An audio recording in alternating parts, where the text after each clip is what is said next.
দীপাঞ্জন দা, নমস্কার। নমস্কার। আজকে একটি বিষয়, আজকে ঈদের দিন এবং দেখা গেল ব্রিগেডে রীতিমতো নামাজ পড়া হচ্ছে। দুটো বিষয় আমি আপনার থেকে প্রতিক্রিয়া নেব। প্রথম হচ্ছে, এই যে ব্রিগেড ময়দানে যেভাবে নামাজ পড়ার ব্যবস্থা করা হলো এবং নামাজ পড়ছে, সেখানে দেখা গেল এই প্রথম নামাজ পড়ার পর আমাদের ভারতের যে পতাকা, সেই পতাকা নাড়াতে দেখা গেল। কিভাবে দেখছেন, এটা কিসের ইঙ্গিত? আর দ্বিতীয়ত, আজকের দিনে, এই ঈদের দিনে আমাদের মাননীয় মুখ্যমন্ত্রী শুভেন্দু অধিকারী, তিনি নদিয়াতে ইস্কনে গিয়ে গোমাতাকে পুজো দেওয়া হলো। এই দুটো বিষয়কে আপনি কিভাবে দেখছেন? দেখুন, এটা খুব পরিষ্কার। আমাদের ভারতবর্ষে মুসলিমদের নিয়ে, ধর্ম নিয়ে, সংখ্যালঘুদের নিয়ে এই কংগ্রেস, তৃণমূল, সিপিএম বা বামেরা এরা চিরকাল ভোটের রাজনীতি করে গেছে। কারণ কোরআনে কোথাও লেখা নেই যে আপনাকে রাস্তাতেই নামাজ পড়তে হবে, কারেক্ট?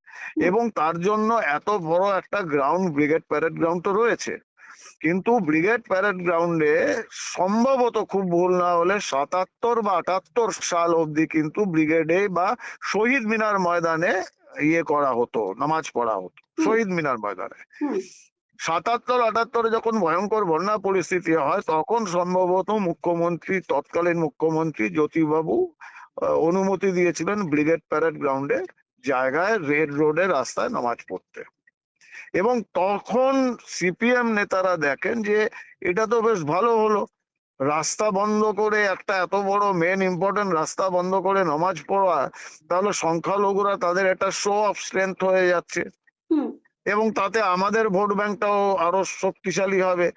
সেই যে সিপিএম ওই রাজনীতি শুরু করলো, নামাজের রাজনীতি, সেটা তৃণমূল একটা শিল্পের পর্যায়ে নিয়ে গেল, যেখানে গিয়ে বাংলার প্রাক্তন বিধায়িকা, মুখ্যমন্ত্রী বলতে ইচ্ছা করে না, তো উনি গিয়ে ওখানে রাজনৈতিক ভাষণ দিতে শুরু করেন। এমনকি ওনার একটা অসাধারণ চিন্তা শক্তির পরিচয় দিয়ে মন্তব্য করেছিলেন যে এই মহরমের সময়, ঈদের সময় নাকি মুসলিম সমাজের লোকেরা কোন রকম অপরাধের সঙ্গে যুক্ত নয়। উনি কিন্তু পুরো মুসলিম সমাজটাকে দাগিয়ে দিচ্ছেন। মুসলিম সমাজই অপরাধী এটা কেউ বলছে না, উনি বলে যাচ্ছেন। তো এই সমস্ত যে করেছেন নোংরা রাজনীতি, আমাদের আজকের বাংলার মুখ্যমন্ত্রী মাননীয় শুভেন্দু অধিকারী এটার সম্পূর্ণ প্রকাশ করে দিয়েছেন। খুব শান্তিপূর্ণভাবে ব্রিগেডে নামাজ পড়া হলো, তার জন্য মুসলিম ভাইদের আমি আন্তরিক অভিনন্দন জানাই, শুভেচ্ছা জানাই এই পবিত্র ঈদের। দ্বিতীয় যেটা, সেটা হচ্ছে, দেখো এখানে ঢাক ঢাক গুড় করার উপায় নেই। কারণ আমি হিন্দু, আমাকে ঈদের দিন মাথায় কাপড় দিয়ে হিজাব পরে নাটক করতে কেন হবে? এবং সেই নাটক করাটা কিন্তু আমি মুসলিম ধর্মের প্রতি অপমান করছি। আমি আজকে কেন যেতে পারবো না ইসকনে? আমার আরাধ্য দেবতা শ্রীকৃষ্ণর কাছে তো আমার যাওয়ার অধিকার রয়েছে। মমতা ব্যানার্জি, আমি জানি না আদৌ উনি হিন্দু না মুসলিম, সেটা তো উনি বলতে পারবেন, এবং বহু বিতর্ক আছে এ নিয়ে, কিন্তু উনি ধর্মটাকে রাজনীতি করেছেন, ব্যবসা করেছেন।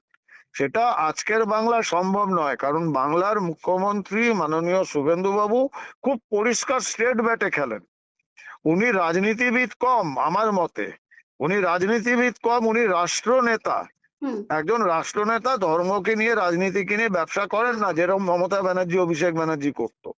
তো এটা বাংলার জন্য একটা নিঃসন্দেহে প্রচন্ড একটা পজিটিভ মেসেজ, একটা খুব শুভ বার্তা। বাংলায় আমরা এরকম ভাবে নতুন বাংলা গড়ে তুলব। আর একটা বিষয়, যে ওই যে বিভিন্ন জায়গায় হকার উচ্ছেদ হচ্ছে, এই বিষয় নিয়ে মমতা বন্দ্যোপাধ্যায় খুব দুঃখ প্রকাশ করেছেন এবং তিনি সেইটাকে নিয়ে, এই হকার উচ্ছেদ নিয়ে তিনি একটা কবিতা লিখেছেন। কি বলবেন? না না, এটা খুব ভালো লক্ষণ। উনি যদি কবিতা টবিতা লেখেন, ওকালতি প্র্যাকটিস করেন, আমি তো বলবো না ছবিও আঁকা শুরু করুন। দরকার পড়লে পশ্চিমবঙ্গ সরকার যথাযোগ্য মূল্য দিয়ে সেগুলো কিনে নেবে। ওটা তো সংসার চালাতে হবে। ওই কি একটা পাবলিকেশন আছে না, কলেজ স্ট্রিটে দে নাকি, যারা ওনার 200-250 বই ছেপেছে, তাদেরও তো বই বিক্রি করতে হবে।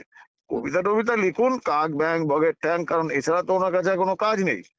বাংলার মানুষ তৃণমূলকে প্রত্যাখ্যান করে ইতিহাসের আস্তাকুড়ে ফেলে দিয়েছে। যে আস্তাকুর সাফ করবার ক্ষমতা মমতা ব্যানার্জি নেই, উনি নিজের দলটাকেই টিকিয়ে রাখতে পারছেন না।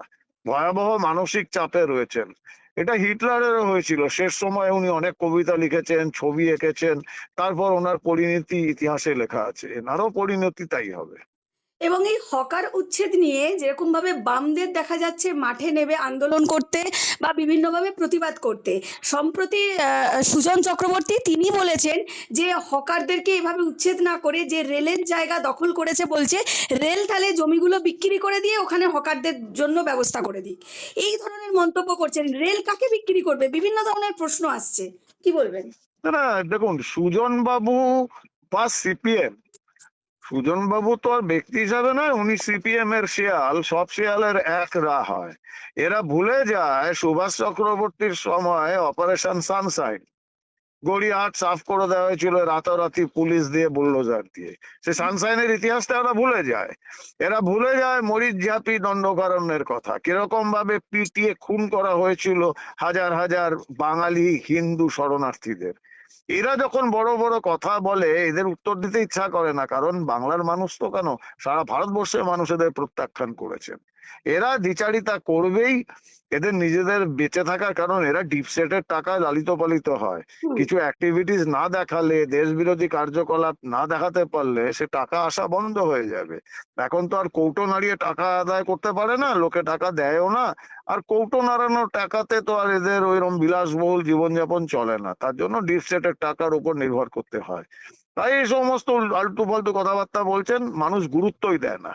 কিন্তু বিকাশ রঞ্জন পশ্চিমবঙ্গের আজকের সরকার মানবিক সরকার, যথাযোগ্য ব্যবস্থা নেওয়া হবে হকারদের নিয়েও। কিন্তু বিকাশ রঞ্জন ভট্টাচার্য কিন্তু দালাই লামার সাথে এই বাংলাদেশি রোহিঙ্গা যাদেরকে দেখা যাচ্ছে রীতিমতো মাথায় বস্তা নিয়ে ব্যাগ নিয়ে পালিয়ে যেতে দেখা যাচ্ছে, মানে চলে যাচ্ছে বাংলা, তাদের সাথে দালাই লামার তুলনা করছেন বিকাশ রঞ্জন ভট্টাচার্য।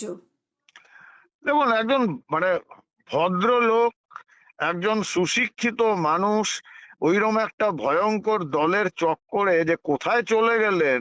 আমরা এতদিন শুনেছি দশচক্রে ভগবান ভূত, এইবার দেখতে পাচ্ছি যে সিপিএম চক্রের বিকাশবাবু ভূত। আর এরা তো ভূতই হয়ে গেছে, অতীত, ভবিষ্যৎ তো এদের নেই, সব ভূত ভবিষ্যৎ তো দেখতেই পাচ্ছি। কিন্তু তৃণমূল যেহেতু সরে যাচ্ছে, তাহলে দ্বিতীয় পজিশনে সিপিএম বাম সেই জায়গাটা নেওয়ার চেষ্টা করছে। না দেখুন, ভারতীয় জনতা পার্টি কে সেকেন্ড হবে, কে থার্ড হবে, কে ফোর্থ হবে, এগুলো নিয়ে আমরা চিন্তা করি না, আমাদের সময় নেই, আমাদের এখন কাজের সময়। যে পোড়া বাংলা রেখে গেছে, শ্মশান ভূমি রেখে গেছে, সেটাকে আমরা আবার পুনরুজ্জীবন করতে হবে, আবার ঘুরে দাঁড়াতে হবে। আমাদের পুরো ফোকাস, এনার্জি সব ওইখানে। সিপিএম তৃণমূল তাদের যা নৃত্য করার করে যাক, মানুষ এদের দেখে হাসে, আর সেটা বিকাশ বাবুদের থেকে বেশি ভালো কেউ বোঝে না। তার জন্যই আজকে এই সমস্ত বিপ্লবী কথাবার্তা বলে, এগুলো জাস্ট একটু অ্যাট্রাকশন, মানুষের অ্যাটেনশন নেওয়া, সেগুলোর জন্য, মানুষের দৃষ্টি আকর্ষণের জন্য নাচা কোদা। ওনারা নিজেরাও জানেন ওরা আন্দোলন করছেন না, এরা একটু হাওয়া গরম করে দু একদিন খবরের কাগজের পাতায় বা ছবি টবিতে থাকতে চাইছে। ওরা দীপাঞ্জন বাবু, নিজেরাও জানেন যে আন্দোলন করছেন সেটা অন্তঃশ্বাস শূন্য। দীপাঞ্জন বাবু, শেষ প্রশ্ন করব। উত্তরপাড়াতে কি বুলডোজার চলবে? কারণ এই অবৈধ নির্মাণ বা অনৈতিক বিল্ডিং শুধুমাত্র কলকাতায় নয়, গোটা পশ্চিমবাংলা জুড়ে বিভিন্ন জায়গায় আছে। এবং যেটা আপনিও বলেছিলেন যে আসার পর প্রথম উত্তরপাড়া যেগুলো গুন্ডারাজ বা অবৈধ সেগুলো বন্ধ করবে, তাহলে এখানেও কি বুলডোজার চলবে উত্তরপাড়ায়? না না, বুলডোজার আমার এখানে বেশ কিছুদিন ধরে চালু করে দিয়েছি। হ্যাঁ। একটি অবৈধ টোল ছিল 2008 থেকে, সিপিএম তারপর তৃণমূল এরা পয়সা কামিয়েছে, হ্যাঁ। সেই অবৈধ টোল ভেঙে গুড়িয়ে দিয়েছি। তৃণমূলের পার্টি অফিস অবৈধভাবে সরকারি জমিতে ভেঙে গুড়িয়ে দিয়েছি।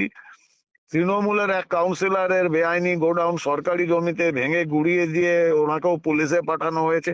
তো আমরা শুরু করে দিয়েছি, এটা আরো অ্যাগ্রেসিভ হবে। আরো আমরা এর মধ্যে একটা একটা করে তৃণমূলের যারা অপরাধীগুলো যে টাকা কামিয়েছে, এক একটা টাকার আমরা হিসাব নেব। যেটা আমাদের মাননীয় মুখ্যমন্ত্রী বলেছেন যে সবকা সাথ সবকা বিকাশ, তার সঙ্গে একটা উনি জুড়েছেন সবকা হিসাব। ওই হিসাব আমরা নেব, হিসাব থেকে কেউ পার পাবে না। অসংখ্য ধন্যবাদ দীপাঞ্জন দা, নমস্কার। ধন্যবাদ, নমস্কার।